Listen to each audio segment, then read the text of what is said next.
귀화란 이전에 살았던 국가가 아닌 다른 나라로 이주하여 정착하는 과정을 설명하는 용어입니다.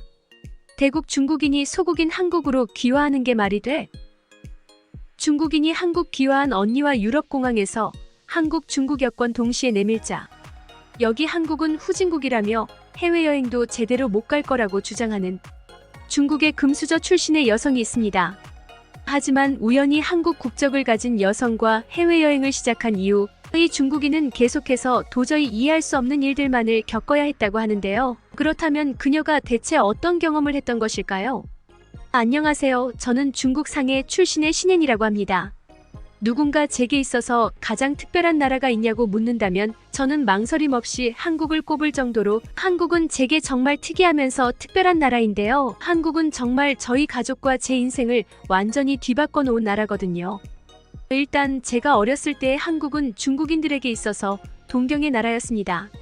한국과 중국은 많은 교류를 하기도 했고 특히나 당시 중국에는 한류가 어찌나 거세던지 세련되고 멋진 한국 문화에 빠져들지 않은 중국인들을 보기가 힘들 정도였죠. 그리고 저희 가족 또한 매일같이 한국 드라마를 시청하며 함께 시간을 보내곤 했는데요. 특히나 저희 언니는 타로 그 중에서도 한국에 정말로 진심이었는데 언니는 한국 드라마에 거의 미쳐있다시피 했을 뿐만 아니라 한국 화장품 그리고 K-팝 관련 굿즈 등 용돈의 대부분을 한국 관련 상품들을 구매하는데 쓰곤 했거든요. 그나마 이때 저희 집은 꽤나 형편이 좋아서 망정이지 그게 아니었으면 집안 살림이 모두 거덜나고 말았을 게 분명했죠. 그러나 이러한 행복은 얼마 가지 못했습니다. 기자로 일하셨던 저희 부모님께서는 갑자기 홀연히 사라져버렸거든요. 부모님은 언젠가부터 표정도 안 좋으시고 뭔가에 쫓기시는 듯 불안해하셨는데요. 결국 저와 언니에게 어떠한 메시지도 남기지 않고 마치 원래부터 이 세상에 존재하지 않았던 것처럼 사라져버렸고 저희 자매는 난데없이 고아가 되어버렸습니다. 저희 부모님이 왜 그렇게 되셨는지에 대해서는 모두가 함구할 뿐이었고 저희 자매는 부모님께서 중국 정부에 대한 비판 기사를 주로 작성했던 것이 화근이 되었다는 추측만 할 뿐이었죠. 아무튼 부모님이 사라진 이후 저희 자매의 행보는 완전히 정반대로 나뉘었습니다. 저는 부모님이 중국을 존중하지 않아서 화를 당했다고 생각했고 그 반발 심리로 오히려 중국 정부를 무지성으로 찬양하기 시작했습니다. 중국 애국 청년단에 입단하여 중국 정부를 찬양하는 글을 작성하기도 하고 중국을 비판하는 자들에게는 손가락질을 했죠. 그러나 언니는 공산당이라면 이제 학을 떼고 중국을 떠날 준비를 하는 것 같았습니다. 언니는 자신이 그렇게나 동경하던 한국어를 공부하기 시작했고 한국어 능력 시험을 준비하며 한국에서의 새 출발을 꿈꿨는데요. 저는 이런 언니가 매우 못마땅했습니다. 그 즈음에 중국 정부가 한국 콘텐츠에 대한 위협을 느껴서 한한령을 선포하며 제한을 시작하기도 했고 중국 언론들은 한국은 가난한 국가고 한국 국민들은 뒤통수를 잘 친다며 한국 비난에 대한 기사를 앞다투어 보도했거든요.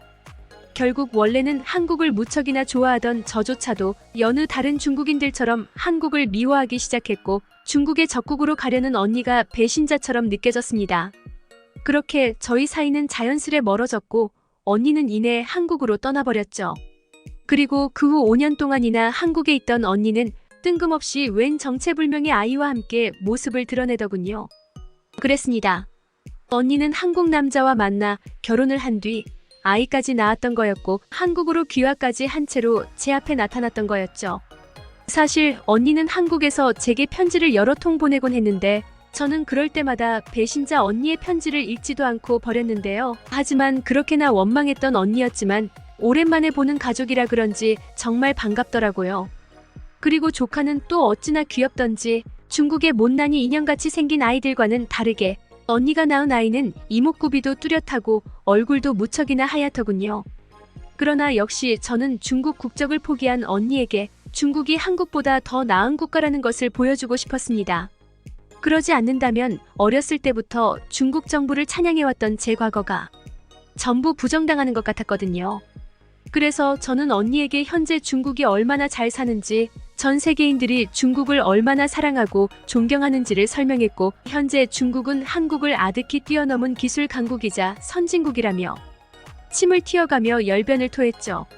언니는 그런 제 말을 말없이 들어주었지만 저는 말을 하면서 뭔가 알 수 없는 울분의 감정이 들어 목이 막히고 말았습니다. 왜냐하면 중국 정부가 선전하는 세계에서 가장 강하고 부유한 중국은 대체 어디 갔는지 저는 하루 종일 쉬는 날 없이 일해도 월급 100만 원도 못 벌고 있거든요. 하지만 중국의 집세나 물가는 그에 비해 상당히 높은 편에 속하기에 저는 매일같이 일해도 적자를 보며 살고 있습니다. 만약 부모님께서 물려주신 돈이 없었다면 저는 정말 파산을 했거나 길거리에 수도 없이 보이는 중국인 노숙자들처럼 월세 낼 돈이 없어서 길거리에 나앉았겠죠. 그래서 이러한 현실과 이상의 괴리감이 든 저는 도저히 말을 이어나갈 수가 없었습니다. 그런데 분명 한국은 너무 가난해서 밥도 제대로 못 먹고 월세도 못 낼 정도로 가난한 한국인들은 길거리를 전전한다더니 5년 전과 똑같거나 오히려 더 가난해진 저와는 달리 언니는 딱 봐도 비싼 옷들만 걸치고 있었고 그건 조카도 마찬가지였죠. 심지어 대부분의 중국인들은 가난해서 평생 동안 비행기 한 번 못 타는데 반해 언니는 조카까지 데리고 비행기를 타고 오다니 이건 아무리 봐도 중국보다 훨씬 부유한 모습이었습니다. 저는 그런 언니에게 중국의 위대함을 설명하고 한국을 은근히 깔보는 건 마치 거지가 부자에게 돈 버는 법을 알려주는 꼴이라는 것을 느꼈고 결국 중국에 대한 선전을 그만둘 수밖에 없었죠. 그렇게 저는 한국에 대한 악감정을 잠시 치우고 언니와 여러 진솔한 대화를 나눴습니다. 그런데 언니가 갑자기 프랑스에 함께 가자고 말하는 거 아니겠어요? 사실 제가 무척이나 어렸을 때 언니와 저는 유럽 국가 사진책을 함께 본 적이 있는데 그때 저는 에펠탑을 보고 예쁘다며 나중에 꼭 가보고 싶다고 말한 적이 있습니다. 아무래도 언니는 그걸 아직까지 기억하고 제게 프랑스에 가자고 제안한 것 같았죠. 그리고 한국은 도대체 돈이 얼마나 많은 국가인지 모든 경비는 언니 부부가 전부 내주겠다고 했는데요. 이건 제가 손해볼 것이 전혀 없었고 그렇게 저는 한 달 뒤 프랑스로 여행 가기로 했죠. 일단 조카는 시댁에 맡겨놓기로 했고 중국에 한 번도 와본 적이 없는 형부에게 중국을 구경시켜준 뒤 A 곧바로 프랑스로 떠나기로 했습니다. TA 그런데 저는 한국인 형부를 보자마자 정말 깜짝 놀라게 됩니다. 형부는 40대라서 매우 늙고 힘도 없을 거라고 생각했지만 40대라고는 믿기 힘들 정도로 동안 얼굴에 키와 체격도 어찌나 크던지 중국 남자들은 정말 상대도 안 되는 몸집을 자랑하더라고요. 저는 한국 드라마 속에 나오는 한국 남자 배우들은 정말로 허구가 아니었구나 싶어 큰 충격을 받을 수밖에 없었습니다. 그렇게 형부는 언니가 살아왔던 집과 학교 등을 구경했고 비록 부모님의 시신은 없지만 부모님의 묘까지 직접 찾아가서 절을 올리는 등 매번 예의 바른 모습만을 보여줬는데요. 저는 중국 SNS에서 봤던 것과는 전혀 다른 한국인의 훌륭한 인품을 보고 정말 연신 감탄만 했던 것 같습니다. 그렇게 저희는 곧 프랑스로 넘어가게 되었죠. 저는 한국인 형부의 모습을 보고 한국인에 대한 오해를 많이 해소할 수 있었으나 중화 사상이 자꾸만 스멀스멀 올라오는 건 도저히 막을 수가 없었는데요. 중국 언론과 각종 SNS에서는 전 세계인들은 중국을 존경하고 잘 대해줄 뿐만 아니라 중국인들만 보면 자신의 집에 초대해주려고 몹시 애쓴다고 했거든요. 그에 반해 한국은 후진국의 국제왕따 국가일 뿐이고 아무도 한국인들을 반기지 않는다고 했기에 저는 언니에게 한국과 중국과의 격차를 보여줄 수 있을 것 같다는 생각이 들었습니다.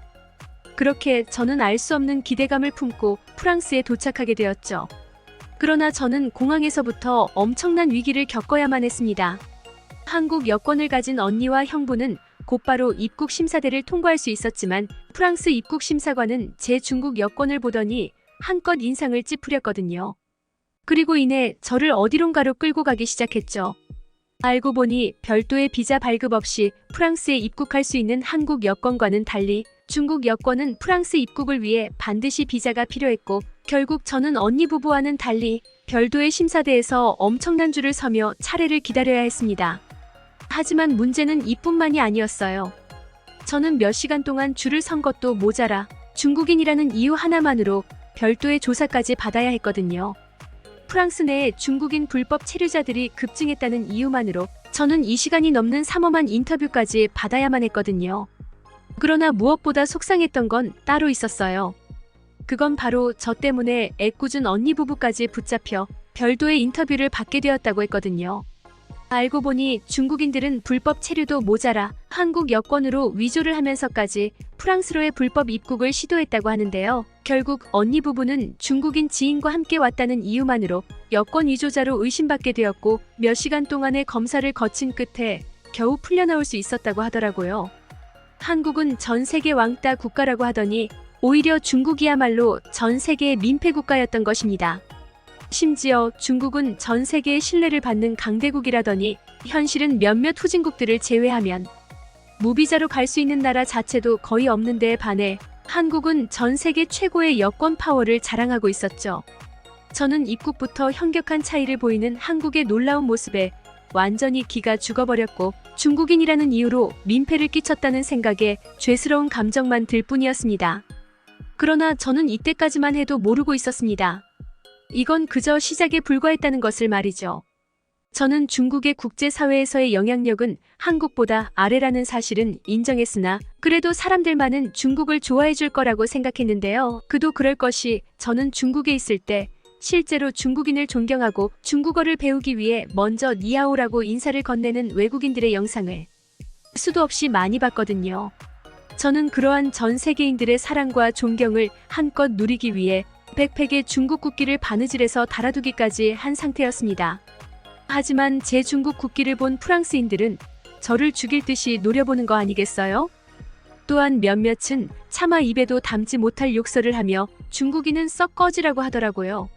이건 정말 충격적인 대우였고 저는 너무 놀라서 눈에 눈물까지 고이고 말았습니다. 그런데 이러한 서러움도 잠시 조금 으슥한 골목을 걷게 되었을 때 저는 절대로 잊지 못할 경험을 하게 되었죠. 어떤 흑인이 제게 달려오더니 영어를 사용하며 자신은 중국에서 온 전염병 때문에 사업을 완전히 말아먹었고 수많은 친구들을 잃기까지 했다며 저를 금방이라도 때릴 듯이 위협했거든요. 그때 한국인 형부가 나서더군요. 그는 유창한 영어를 구사하며 자신은 한국인이고 문제를 일으키고 싶지 않다며 흑인 남성을 신사적으로 설득했는데요. 이 흑인은 여전히 분을 사귀지 못했지만 아무래도 형부는 웬만한 프랑스인들보다 훨씬 키가 크고 덩치도 컸기에 흑인 남성은 약간의 겁을 먹고 순순히 물러가더라고요. 저는 겁에 질려 손발을 벌벌 떨면서도 언니에게 이게 도대체 무슨 소리냐고 물어봤습니다.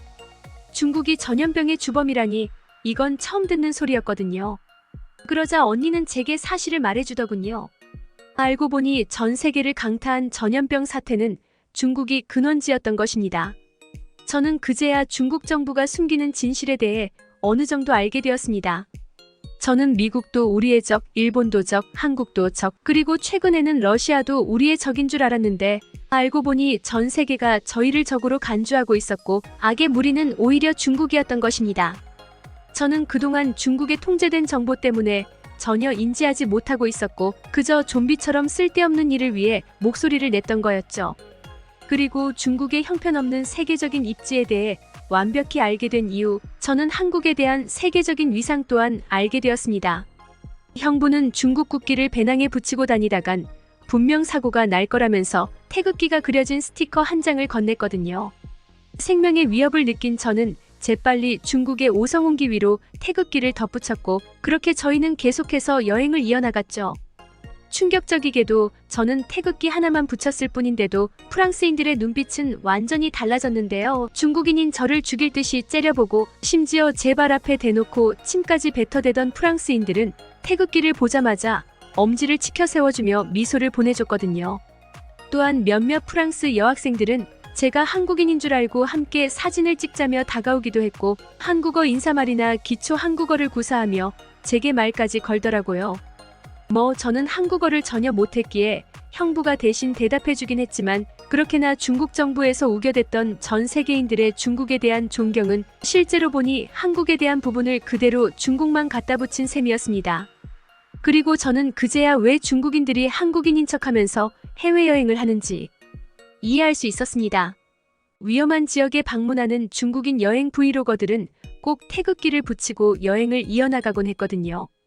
저는 도대체 왜 한국인 따위를 흉내내는 건가 싶었는데 한국의 문화는 이미 전 세계적으로도 매우 각광받고 있고 전 세계인들이 사랑하는 국가이므로 한국인인 척하는 것만으로도 현지 경호원 3명은 고용한 것과 같은 효과를 누릴 수 있기 때문이었습니다. 그렇게 저는 프랑스에서 여러 잊지 못할 경험을 할 수 있었습니다. 그리고 중국의 한국에 대한 비방은 전부 거짓이었고, 한국은 제가 어렸을 적 이들을 동경했던 것처럼 전 세계의 어린아이들이 그이들의 문화에 죽고 못 살게끔 만들어 놓은 상태였다는 것도 알 수 있었죠. 그런데 언니는 제가 한국에 대한 오해를 완전히 푼 것을 느꼈는지 제게 한국에 한번 가보는 건 어떻겠냐고 제안해 오는 거 아니겠어요? 사실 저는 어렸을 적에 프랑스보다 한국을 훨씬 더 가고 싶어 했기에 한국에 대한 적대감이 완전히 사라진 저는 일말의 고민 없이 언니의 제안을 수락했습니다. 그리고 저는 한국에 도착하자마자 경악을 금치 못하고 말았죠. 왜냐하면 한국의 도시는 지금 같은 전 세계적인 불황 속에서도 정말 멀쩡하게 돌아가고 있었거든요. 고층 빌딩 사이로 수많은 가게들의 불빛이 환하게 켜져 있었고, 한국인들은 매우 여유로운 표정으로 외식을 즐기고 있었죠. 이건 중국 정부가 지어놓은 각종 그럴듯한 건물들과는 달리 공실투성이의 노숙자들이 넘쳐나서 유령도시투성이가 된 중국과는 정반대의 모습이었습니다. 그런데 제가 한국에서 가장 놀랐던 부분은 따로 있었습니다. 그건 바로 한국의 자유로운 사회 분위기였는데, 저는 길을 걷다가 시위를 하는 한국인들을 목격하게 되었거든요. 그리고 저는 이들이 정부와 정치인들을 비판하는 시위를 하는 중이라는 언니의 말을 듣고 그 자리에서 까무러칠 뻔하고 말았습니다. 중국에서 이러한 시위가 열렸다면 중국 정부는 군대까지 동원해서 시위를 하는 사람들을 모조리 쓸어버렸을 텐데, 한국은 오히려 경찰들이 시위자들을 보호해주기까지 하고 있었거든요.